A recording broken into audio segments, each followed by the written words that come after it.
Mes chers nouveaux abonnés, mes chers abonnés, mesdames, messieurs, peuple congolais, chers membres de la diaspora, je vous informe qu'au sujet du 15 août 2023, ou plutôt de la journée du 63e anniversaire de la pseudo-indépendance de notre pays, j'ai 3 leçons à tirer de cet événement et quelques perspectives à clarifier au regard de la situation sociopolitique et ou du climat sociopolitique délétère. Vous le savez très bien que notre pays est assis sur un volcan dormant, prêt à exploser. C'est le calme avant la tempête. Ne soyez pas des naïfs. Le régime du despote Denis Sassou Nguesso et sa France-Afrique ont fait trop de mal dans notre pays. Ils ont commis des crimes dans notre pays. Ils ont déclassé un pays, etc., etc. Nous allons certainement fêter cette journée du 15 août 2023 dans la douleur ou entre espoir et désespoir. Mais je pense qu'il y a de l'espoir. Mesdames, Messieurs, peuple congolais, chers membres de la diaspora, chers nouveaux abonnés, chers abonnés, voici les 3 leçons à tirer de cet événement du 15 août 2023. Parmi ces leçons à tirer figure, premièrement, la leçon France-Afrique. En effet, la situation de la CEDEAO, du Niger, de la France-Afrique et de la France en Afrique de l'Ouest est comparable à celle que nous avions vécue avec la France-Afrique et la France en 1997, où la France avait coalisé des pays périphériques venus combattre la démocratie. Donc, au cours de cet événement du 15 août 2023 et jusqu'à la fin de la crise nigérienne, continuer à comparer la situation du Niger à celle de nous Congolais de Brazza. C'est pareil. Mais sauf que au Niger, ils ont maintenant les médias et réseaux sociaux. Internet est passé par là. En 1997, on n'avait pas Internet. J'ai fait ma première connexion Internet en 1998. Et donc, vous le savez très bien que la situation de notre pays est comparable à celle du Niger, là où la France avait structuré, organisé et managé une coalition de pays périphériques pour venir combattre, soi-disant, le non-respect de la démocratie et autres. Or, quand on avait une démocratie naissante, on en avait massacré. Ce fut une boucherie de 30 000 Congolais qui avaient perdu leur vie et subi des opérations Mouébara, etc. Plus de 400 000 morts. Et jamais de résolution au niveau du Conseil de sécurité des Nations Unies, puisque la France, qui est le protecteur, le donneur d'ordre de Denis Sassou Nguesso, a le droit de veto au niveau du Conseil de sécurité des Nations Unies. Donc, on parlait bien de pendant cet événement-là, aujourd'hui là, jusqu'à la fin de la situation au Niger, comparer cette problématique du Niger à celle que nous avions vécue. La démocratie, 2 poids, 2 mesures. Non, la France n'a pas besoin de démocratie en Afrique. C'est la Libye, c'est le prétexte. Sinon, ça se saurait pour nous, peuple congolais, où Denis Sassou Nguesso est le champion des coups d'État politiques, militaires et constitutionnels. Mais il est adoré par la France-Afrique.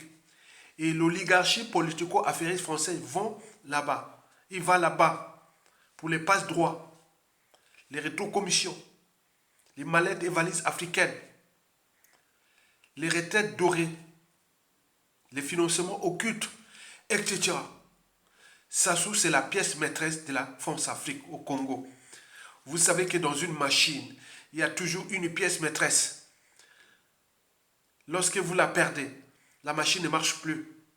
Et Sassou, c'est pareil pour la France-Afrique à l'échelle de notre pays et dans le bassin du Congo ou en Afrique centrale. Sassou Nguesso est le gouverneur de l'Afrique équatoriale française, dont la capitale était chez nous à Brazzaville. Et il y avait aussi l'Afrique occidentale française. Là, c'est Ouattara qui est au Zabois. Il risque de partir. Donc, le contexte est bon pour nous, peuples congolais. Donc, communiquez, faites la comparaison, c'est-à-dire les influenceurs, les lanceurs d'alerte, les anthropologues, les politologues, les juristes, etc. Faites le bruit sur la comparaison là. Faites le droit comparé. Hein? Le droit constitutionnel comparé. La politique comparée, la géopolitique comparée, tout comparé entre nous et le Niger. Ce qui se passe là, c'est de votre devoir de citoyen congolais.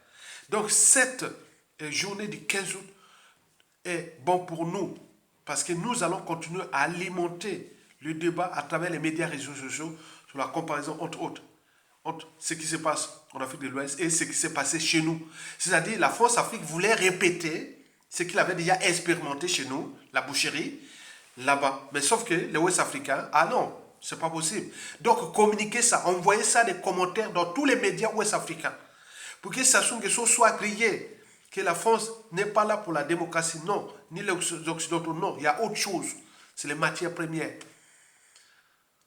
C'est ce que nous avions tous étudié au collège dans les discours de Jules Ferry à la colonisation. Vous savez ce discours de Jules Ferry à la colonisation française en Afrique. Les discours de 1885 ou 80, je ne sais pas quoi là. Vous le savez très bien, c'est applicable, c'est d'actualité. Donc il joue à ça. Donc, griller ce pion de la France-Afrique pour qu'il soit exposé. Parce que sans la France-Afrique, Sassou ne tiendra pas des jours devant nous. Et d'autant plus que la France-Afrique commence à prendre de l'eau, donc Denis Sassou Nguesso devient fragile. Donc il faut continuer là. Mais il nous reste des gens courageux dans notre pays pour les déposer comme on a vu en Afrique de l'Ouest. Et même en Afrique australe, parce qu'au Zimbabwe, et ça s'est passé voilà, en 2017, vraiment, voilà. Donc il faut en tenir compte de ça. Comparer. J'en appelle à tous les lanceurs d'alerte, tous les influenceurs, tous ceux qui sont dans les médias réseaux sociaux, comparer la situation du Niger à celle de nous, peuple congolais de 1997, dont les conséquences sont d'actualité, puisque Denis Sassou Nguesso est encore là en train de pétiner nous, peuple congolais, et de vendre notre pays à la découpe. Et pour combien de temps encore? Donc, cette leçon-là est vraiment capitale. Donc, tous les 15 août là et l'après, vous devez continuer à jouer ces comparaisons-là. Ça fait mal. Parce que la France-Afrique et autres, quand on compare ce qui s'est passé au Congo, et pour que les gens puissent comprendre que oui, ça s'est passé comme ça. Même si j'ai des réseaux catholiques du Congo qui m'ont toujours dit, bon, il faut parler que Sassou avait tué le cardinal Émile Biaïnda, avait tué le cardinal pour que les chrétiens du monde entier, les catholiques du monde sont au courant que Sassou c'est un despote. Donc nous, il faut montrer aux yeux de la communauté francophone du monde et que voilà ce qui se passe, qui peut se passer au Niger, c'est une guerre par procuration, c'est la guerre même que nous avions vécue au Congo, ce fut une boucherie, 400 000 morts. Donc là, les Ouest-Africains, ils veulent faire ça. Non, non, non, ils ont compris ça. Les médias réseaux sociaux sont passés par là. Donc, le cerveau n'est pas un fardeau. Et nous avons un outil, les médias réseaux sociaux. Comparez ça. Donc aujourd'hui, je regarde tous les médias réseaux sociaux du Congo. J'analyse ça. C'est ça un cerveau. C'est ça la matière grise. C'est ça être intellectuel. On regarde la culture générale. Je vais regarder partout, tout le monde. Il n'y a pas quelqu'un qui parle du Congo sur les médias réseaux sociaux que je n'ai pas regardé sa vidéo. Non, il n'y a pas. Je regarde, vous regardez tous. Et je copie aussi de vous. Donc, il faut vraiment aller là. Ok? Donc, cette problématique doit être posée. Que le problème de Sassou Dégane, c'est d'abord que la France-Afrique prend conscience que ce qu'elle veut faire là-bas, on l'a déjà fait ça au Congo. Et qu'il faut maintenant empêcher ça. Vous avez tout compris? Très bien. La première leçon à tirer de... Maintenant, Sassou Nguesso aujourd'hui, il est fragilisé. Et donc, tout le monde là, hein, à combien Bembiado là, Donc là, à tout instant, voilà, il manquait le courageux pour le faire descendre. Vous avez tout compris? Très bien. La deuxième leçon à tirer, elle est existentielle.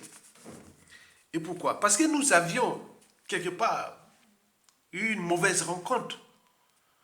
Je vous en avais parlé d'Adolf Hitler. Vous savez que pendant que les bombes incendiaires euh, occidentales et l'artillerie lourde soviétique fracassèrent les villes allemandes et notamment Berlin et en 1944 et en 1945, bon ben, les Allemands se questionnaient, est-ce que Adolf Hitler serait-il venu sur Terre pour venir piétiner le fils du diable serait-il venu, voilà, sur Terre pour piétiner, vous comprenez ça? Donc même les Allemands, un peu instruits, courageux et tout compagnie, se questionnaient sur des problématiques métaphysiques. Ben oui. Donc, nous, Congo, nos Congo-Brazzaville, nous avions eu cette malchance-là. Ça, c'est l'envoyé de Satan, le diable, qui serait venu là pour nous pétiner, nous, peuple congolais. Et vous, comme dit-on encore, ce n'est pas tout. Vous savez qu'Aimé Césaire, l'un des pères de la négritude, avait dit que le malheur de l'Afrique est d'avoir rencontré la France. J'avais alors reformulé sa pensée, que le malheur à venir de la France est d'avoir entretenu la France-Afrique. Et d'ailleurs, une commissaire européenne qui en parlait que nous devons changer nos méthodes, nos habitudes en Afrique et autres, l'Union européenne. Et voilà, mais la France est rentrée dans le pied, dans l'automnoir. On voit les intellectuels ou les politologues français comment ça servait, puisque nous, on a lancé les signaux d'alerte là depuis. Déjà pour le cas de notre Congo, hein, notre pays, le Congo-Brazzaville en 2015, coup d'État constitutionnel, François Hollande avait validé. Puis les hold-up électoraux de 2016, le troisième de Sassou Nguesso, François Hollande avait validé. Et Macron n'a rien fait, même jusqu'en 2021. Mais c'est gérer une colonie. Et comme ça, comme si on n'est pas des humains, on n'est pas là. Mais pour nous, on a eu une mauvaise rencontre. Et donc, vous devez vous affranchir déjà des amalgames nord-sud. Enfin, il faut s'affranchir des amalgames nord-sud. Moi qui vis ici depuis des années en Occident, je n'ai plus la tête de nord, sud, haute. Non, du point de vue culturel, oui, bien. Oui, je connais très bien les tribus du pays. Du point de vue géopolitique, si on peut parler de la répartition du pouvoir, des compétences et autres, très bien. Mais ne pensez pas tribalisme, parce que c'est le piège. Que ça souffre du mal qu'au sudiste, autre, c'est l'ADN de la France-Afrique. Vous savez que l'ADN de la France-Afrique, la plupart des présidents France-Afrique étaient des étrangers dans ces pays, comme au Côte d'Ivoire. Vous avez vu, Ouattara n'est pas ivoirien. On est bien d'accord? Comme on a eu Bazo, n'est pas nigérien. Il est libyen. Même on dit mauritanien. Bon, c'est toujours comme ça. Sassou n'est pas congolais. Il est d'Afrique de l'Ouest ou béninois ou autre. Donc on peut en multiplier. Bongo, Ali Bongo n'est pas gabonais. Comment on appelle, nigérien. Mais on peut en parler de Omar Bongo. Omar Bongo n'était pas gabonais. Il était de chez nous, Congo-Brazza. Donc on parlait de Mobutu, n'était pas, soi-disant, de Congolais. Il était Togolais. Mais on parle même de qui beaucoup, c'était toujours ça en Afrique. C'est l'ADN. Mais bon, c'était quelque part, bon, mais c'est pas mal. Mais sauf que ils étaient venus sous ordre. Ils avaient les pactes avec leurs parents, venus pour fracasser. Ça crée le là. Mais un Africain qui va être président dans un pays, ce serait même mieux, même bien pour le panafricanisme. Mais sauf que ce n'est pas du bon panafricanisme là. Ils étaient venus sous ordre de détruire. Donc on en a vu ça dans toute l'Afrique centrale et l'Afrique de l'Ouest, l'Afrique francophone. Il y a eu que ces profils douteux qui ont été là pour fracasser. Mais après, bon, ben, vous avez les hold-up électoraux, tout ça, c'est pour voilà, gérer des colonies. Et on est arrivé là parce que nous, on se divise. C'est l'art de diviser pour mieux pétiner. Donc, on a tout compris. Donc, historiquement, dès les pseudo-indépendances, il y avait ceux qui se battaient pour l'indépendance. Il y avait plus de 10 tiers qui étaient vraiment pour l'Afrique, vraiment indépendante. Et ce sont ces pionniers-là qui ont créé même les organisations africaines comme l'OUA, ils ont fait, voilà, au départ. Mais ils ont été tous fracassés par les anti-France, les France africains. Et donc on a vu tous les cartons des présidents de 1970 jusqu'au dernier en date, c'est qu'on on a assassiné ce qui dit début. Donc ça ne s'arrête pas. Ils nous gèrent comme des bétails humains. Et aujourd'hui, l'Afrique s'éveille et se réveille. Donc ça les dérange. Et donc là, Sassou Nguesso, du point de vue existentiel, est maintenant exposé. Il n'a plus de marge de manœuvre. Ne jouez pas au nord-sud. Non, ça ne sert à rien. Ne jouez pas au nord-sud. C'est le problème. La solution, c'est la convergence des luttes. Et de comprendre que la problématique France-Afrique, qui est déjà d'abord humanitaire, puisqu'on essaie de déclasser les peuples vers le bas, mais également politique et compagnie. Mais donc, il faut en tenir compte que ça se passe partout. Mais il y a des dictateurs et dictateurs, il y a des pions et pions. On en a vu certains pions de la France-Afrique apporter le but de la condition humaine à leur peuple. Et voilà. Mais là, Sassou est venu s'acharner contre nous. C'est la mission. Quand il fait ça, c'est bien.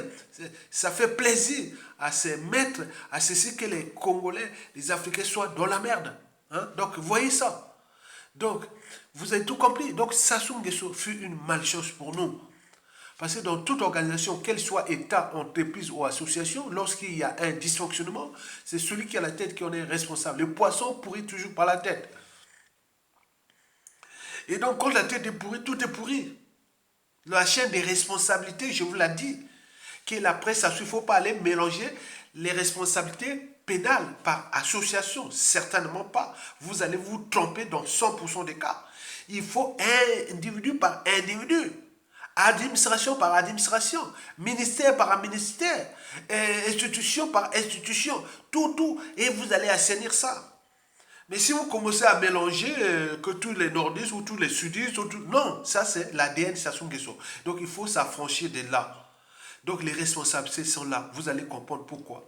Dans un ministère, par exemple, le ministère de la Défense, le ministère de la Sécurité publique ou nos services, la sûreté haute, pourquoi vous avez fait ça. Donc les responsabilités seront dégagées. Donc ne vous créez pas de soucis entre vous pour rien. Donc l'enjeu aujourd'hui est la convergence des luttes. Et nous devons nous regrouper avec les gens qui ont la même mission que vous. Un nordiste qui aime son pays sera égal avec un sudiste qui aime son pays. Un Larry qui aime son pays sera égal avec un Dondo qui aime son pays. Un Dondo qui aime son pays sera égal avec un Teka Lima qui aime son pays. Un Bayaka sera égal avec un Mondjobo qui aime son pays. Un Bonjo sera égal avec un Vili qui aime son pays. Un Makwa sera égal avec un Boshi qui aime son pays. Donc il faut voir ça. C'est la tête. Quand la tête est pourrie, donc tout vient de là. Donc nous devons dégager, couper la tête là. À tout instant. Il n'y a plus rien à parler. Les autres agissent là-bas. Ce n'est plus le coup d'état de boucherie de Sassou. C'est surgical. On sait quel est l'agenda de Sassou. On le connaît, l'agenda. On sait là où Sassou dort tous les jours. Là où il se déplace, là où il se dort. Donc c'est là que ça va se passer. Avec la complicité toujours des patriotes qui sont au sein du clan, du régime qui veut se libérer de ça. Parce que c'est la solution. Parce que celui-ci, s'il ne prend pas conscience du danger qu'il est en train de laisser à son clan et sa famille, il va avoir beaucoup de choses. Vous avez tout compris. Je vous dis sincèrement, imaginez-vous ce qui est pratique. La chute de Sassou là, les passeports là, les armoiries de tout ça de Sassou là, c'est caduc. Mais beaucoup n'auront pas de passeport. Même Nako, même pour se l'ont fait aux autres. Ils ont compliqué les choses, c'est simple. Ils ont donné beaucoup de passeports aux étrangers. Les Congolais sont devenus les étrangers dans leur propre pays. Mais comment on peut tolérer ça? Christelle Sassou qui sont en train de vendre à la découpe nos terres. Mais les militaires et tout le monde ne réagissent pas. Qu'est-ce qui se passe? Il y a Sassou, bien sûr, mais c'est nous aussi, comme disait le capitaine Ibrahim Traoré, président de la transition au Burkina Faso. On ne peut pas s'apitoyer sur le sort de quelqu'un qui ne veut pas se rebeller. Il y a un problème. Réveillez-vous. Il y a un problème, on vous lance. Nous sommes les lanceurs d'alerte, les éveilleurs de conscience. Vous avez vu ce qui s'est passé en Afrique de l'Ouest. Ce sont des éveilleurs de conscience, les lanceurs d'alerte, et tout comme le professeur Fonka Niamsi, Madame Nathalie Yamp, il y a Kevin Seba, et tout le monde. C'est une équipe, il y a des groupes, voilà, même dans tous les pays d'Afrique francophone, ils regardent les influenceurs de chaque pays, les panafricains et autres. Donc nous sommes une équipe, puisqu'on a subi la débâcle de la France-Afrique depuis les pseudo-indépendances. On est là dans la merde, alors que les pays sont trop riches au niveau des potentiels de développement durable. Mais là, on est là dans la zone France-Afrique, dans la merde. Mais nous avions ces gens-là, il faut enlever ça. Donc ne parlez pas de nord, sud, est, ouest. Parlez des citoyennetés, je vous en prie. Parlez des citoyennetés. Tout le monde est pris en otage. Si vous voulez voir un peu la philosophie de la citoyenneté, regardez dans le pouvoir de Sassou Nguesso. Si vous connaissez les droits constitutionnels et tout compagnie, quand on parle de la responsabilité, il n'y a pas de ministre du Sud dans le gouvernement de Sassou. Il n'y a pas de maire de Sud dans le gouvernement de Sassou. Inversement, Nord et tout compagnie. Il n'y a pas point. Donc, n'y restez pas là. Parce que ça bloque demain les uns et les autres. Ah tiens, je ne peux pas aller dans ce pouvoir-là parce qu'on voit qu'ils sont toujours par appartenance. Non. C'est la responsabilité. C'est un groupe d'individus conscients engagés aujourd'hui qui peut prendre le contrôle du pays. Il n'y a pas de nord, sud, est, ouest. Vous êtes ensemble. C'est tout. Donc il faut en tenir compte de cette problématique existentielle. Nous avions cette malchance. Mais c'est nous qui avions laissé libre cours à cette malchance d'agir, puisqu'on est incapable de se rebeller. Et c'est ça le problème. On a eu la plupart des crises d'État qui se sont passées en 2015, 2016, 2021. On ne fait rien. Il y a un problème. Sassou Nguesso risque de partir sans être jugé ni humilié. Vous imaginez les défis permanents. Les crises d'État, Sassou est venu, il a tué combien? 2 présidents, Marine Ngouabi et, comment on appelle, Alphonse Massamadeba, un cardinal, les intellectuels, ils font des coups d'État. Il a fait ce qu'il voulait. Si vous dites sincèrement, lorsqu'on est revanchard, lorsqu'on est beaucoup de choses, on se dit oui. C'est pour cela que je dis, ah tiens, il y a ton gars. Ah oui, toi avec les sudistes là, tu vois, ça risque de se répéter. Oui, ça risque de se répéter. Sur nous au nord. Parce que Sassou n'avait pas de monopole de faire ça, à sudistes. Ça risque de se répéter. D'où l'intérêt de dissiper cette énergie potentielle. C'est-à-dire, nous devons nous unir pour mettre les solutions d'une transition apaisée et de mettre les solutions de l'éducation, de la justice, du devoir de mémoire, de mettre l'économie intégrée dans le panafricanisme et remettre les règles claires pour la nation congolaise. On a des outils, on a des cerveaux. Ils sont au pays comme de la diaspora. Qu'est-ce qui nous manque? Que ce monsieur-là dégage. Dans une classe, il y a toujours un perturbateur. Il suffit d'enlever les perturbateurs là, c'est calme. Je l'ai fait plusieurs fois moi-même. Il y a un perturbateur dans une classe, il ne veut pas venir étudier, monsieur, non, je ne veux pas venir étudier. Allez, partez. Moi, j'ai exclu au lycée Samuel là. J'ai exclu pour un élève de 2 semaines. Il n'a même pas eu son bac. Je l'ai exclu parce qu'il était perturbateur. Je l'ai dit, non, tu ne rentres pas ici. Non, si, je l'ai dit au proviseur que si cet élève-là rentre dans cette classe, moi, je sors je ne sais plus dans cette classe-là. Bon, ils ont tempéré. Le garçon est bravo là-bas. Par exemple, il a fini un voyou quelque part dans Brazzaville. Oui, très bien. Donc, Sassou, c'est un perturbateur de nous. Donc, levez-le, c'est tout. Tout se calme. Donc, vous avez tout compris. Enfin, la troisième leçon, et la dernière à tirer, est surtout politico-militaire. Nous invitons les militaires du Congo. Je ne parle pas du nord, du sud, du est, ouest. Nous sommes tous mélangés. Nous avions des amis militaires du nord au sud, de l'est à l'ouest. Beaucoup, c'était des amis de l'école, au collège, école primaire, collège, lycée, université. Pour ceux qui ont eu la chance d'aller à l'université. Dans la vie de tous les jours, les mariages, les rencontres et tout, on a ça. Quand vous voyez les militaires au Congo là, ils sont tous mélangés. Ils ont des amis du nord au sud, est. Il suffit de se regrouper, comme disait Margaret Mead, l'anthropologue. Ne doutez jamais qu'un petit groupe d'individus conscients et engagés puisse changer le monde. Historiquement, c'est toujours de cette façon que les changements se produisent. Et là, le cas d'école, ou les cas d'école, on en a vu au Zimbabwe. En 2017, sur GK, il fait sortir les chars dans la rue, rien du tout. Mon gamin, il était dans les toilettes, enfin, il sort des toilettes, on l'arrête. On dit, monsieur le président, bon, c'est fini quoi. Mais tu es un patriote, tu es un panafricaniste, on ne va pas te faire du mal.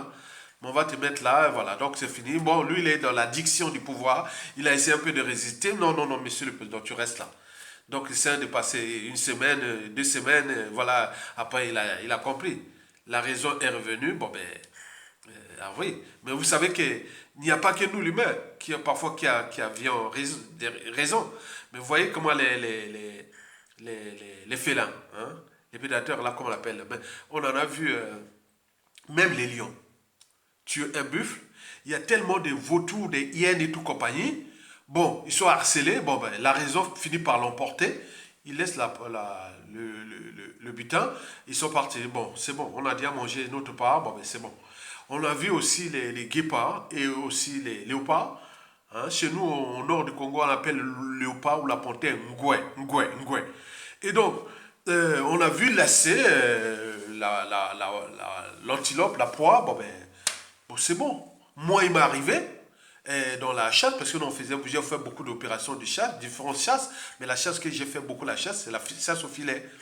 Il arrivait qu'un gros antilope vienne, je voulais se battre, voilà, pour la contenir avant que le grand-père ou le père ou mes oncles viennent me des coups de main, mais parfois l'antilope est parti.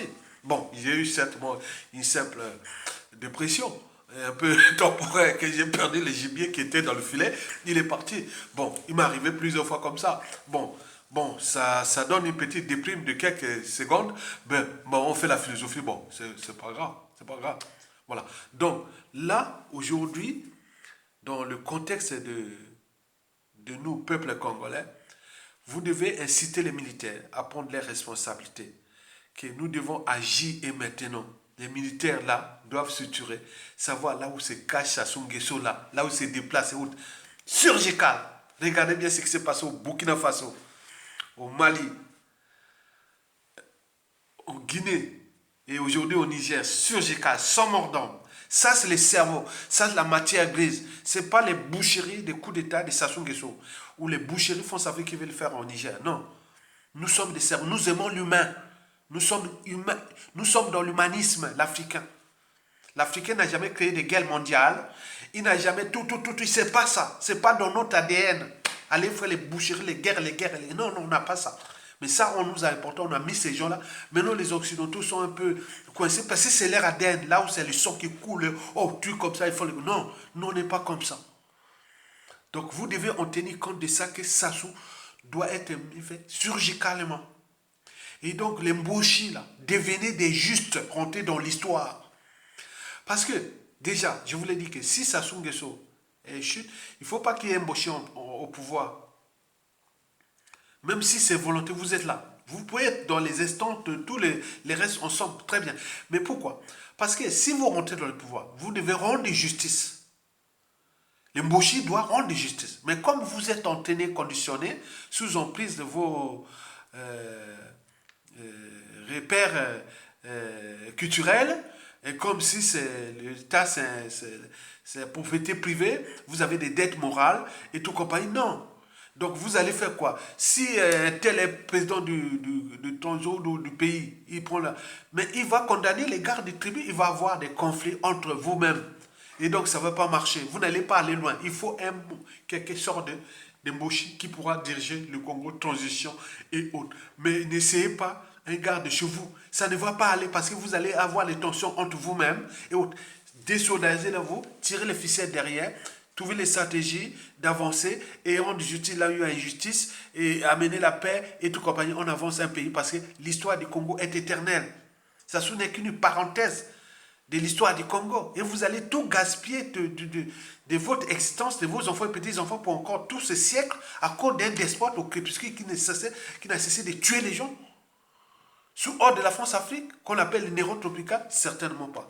Donc cette troisième raison politico-militaire, c'est-à-dire du point de vue militaire, vous devez voir déjà la référence, les militaires doivent regarder ce qui s'est passé en Afrique de l'Ouest. Vraiment, ce sont des cas d'école.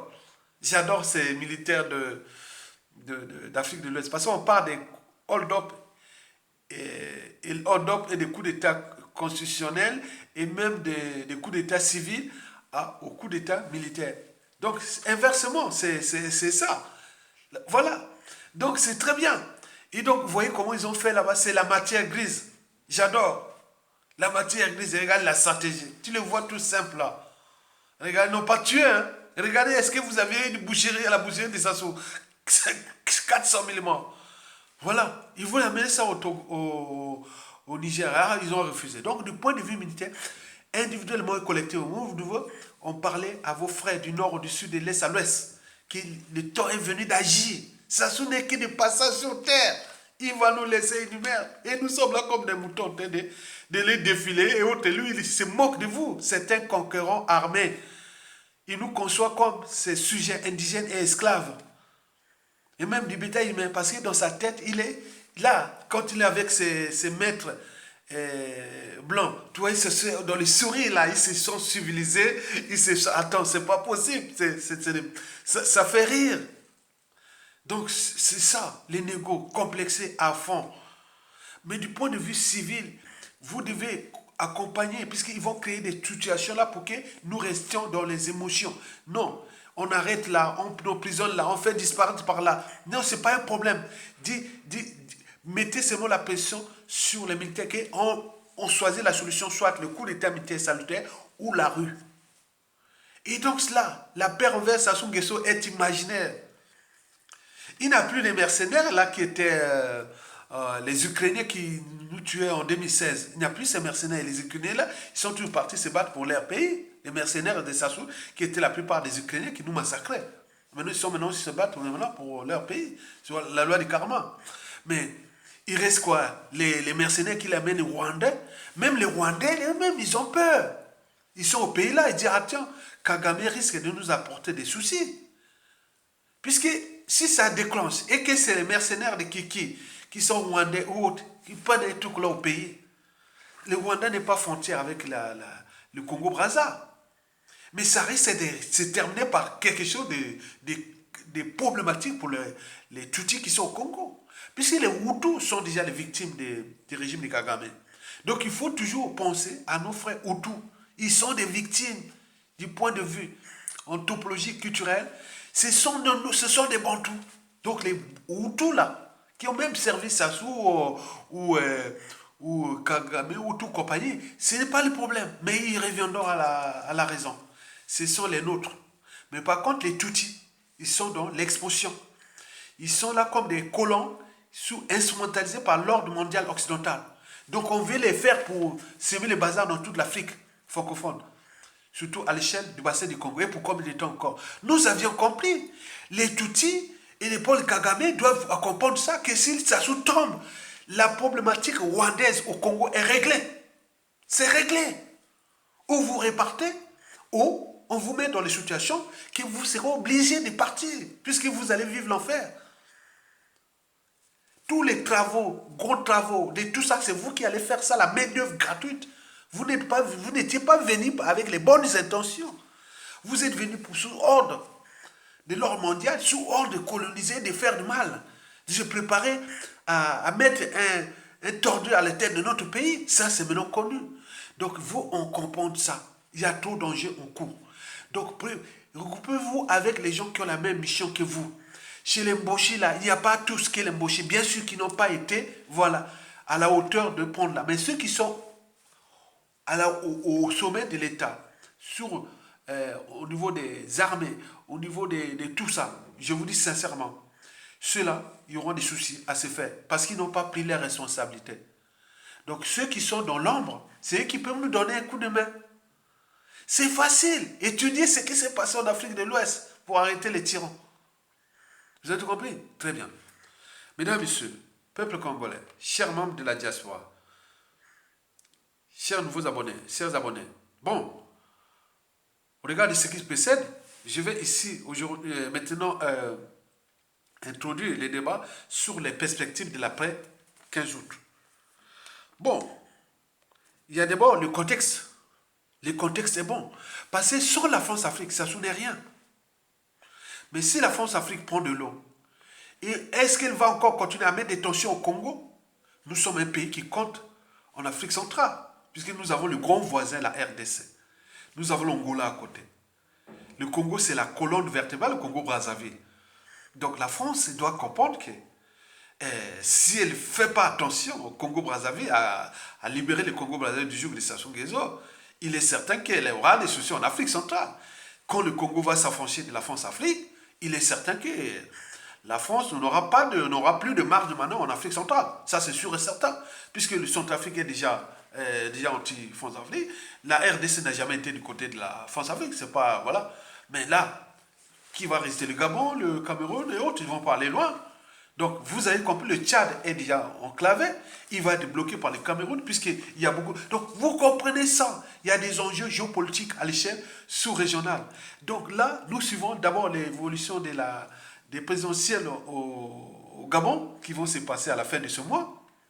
Et donc, Ali Bongo se projette déjà, on doit est-ce que ça va passer, est-ce que ça va créer des crises, ça va générer un bazar dans toute l'Afrique centrale, et puis ça peut déclencher du Gabon. Donc vous imaginez, bon, il y a aussi la situation de la RDC en décembre 2023. Donc vous avez tout ça, cet bouleversement au cours de la sous-région. Au regard du contexte qui se... Donc vous observez ça. Je parle de tous les géopolitologues, les stratèges, les militaires qui doivent regarder ce contexte-là. Donc le contexte est bon. Sassou Nguesso n'a plus de marge de manœuvre au niveau de la France-Afrique, qui tangue, qui vacille, qui prend de l'eau. Et donc quand elle sera, parce que les Ouest-Africains sont motivés, déterminés à chasser la France. La France-Afrique, pas la France, la France-Afrique. Par les bases militaires, par point. Quand on n'aura plus de bases militaires là-bas, elle va venir défendre quoi? Il n'y a plus rien. Puisque tous ces trucs-là, le fonds CFA va descendre aussi, et beaucoup de choses. Donc il y a des perspectives qui sont bonnes. Mais c'est nous. Aide-toi, le ciel t'aidera. Peuple congolais, mobilisez-vous. Vous avez tout compris? Donc le contexte là est bon. Au regard des enjeux actuels. Et donc il y a des tensions qui vont être entre la Russie et la France-Afrique, la Russie et l'Union européenne, l'Eurasie et l'Occident, les Américains, c'est leur voilà, de domination. Nous, on n'est pas pour dominer. Nous, on voulait seulement être libres. Parce que c'est eux qui sont venus nous trouver. On n'est pas allé les chercher. Mais nous cherchons à être libres, dignes et heureux chez nous. L'enjeu de la respectabilité interraciale. Parce que tant que l'Afrique noire ne sera pas debout, en termes des droits fondamentaux, des libertés fondamentales, du courage, de mettre plein de trucs, se dire oui, nous on peut aussi résister, vous voulez faire ça, nous on fait ça. Et à ce moment, on sera respecté. C'est l'enjeu. Mesdames, messieurs, peuple congolais, chers membres de la diaspora, voilà pour les perspectives qui sont là, qui sont bonnes. Hein? Les nouvelles sont bonnes. Hein? Donc nous allons dans le contexte qui est en cours. Donc étudier, analyser, partager, suivez tout le monde dans les médias, réseaux sociaux. Nous on est là dans la dynamique, les relayer ça au pays et aux compagnies. Et nous, Tokolonga. Vivement la lutte, likez, partagez et soutenez la résistance en bas. Tokolonga, à bientôt. Bon vent au peuple congolais. Merci.